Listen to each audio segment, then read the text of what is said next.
Which among the following is the primitive prokaryotes responsible for the production of biogas from the dung of the ruminant animals?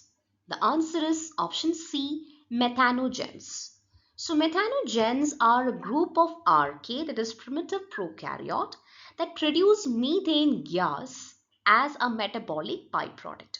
So they are responsible for the production of biogas from the dung of the ruminant animals such as cow and sheep, where they break down the organic matter anaerobically without oxygen, so producing methane as a key component of biogas.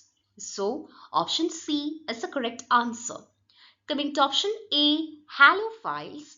Halophiles are the microorganisms that thrive in highly saline environment such as salt lakes or salt mines. So option A is incorrect.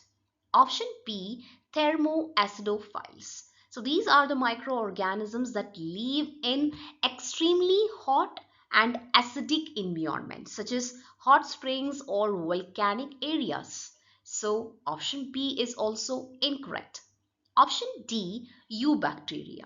So this is a broad category of bacteria that includes many types of bacteria, but they are not specifically involved in the methane production from dung. So option D is also incorrect. The answer is option C.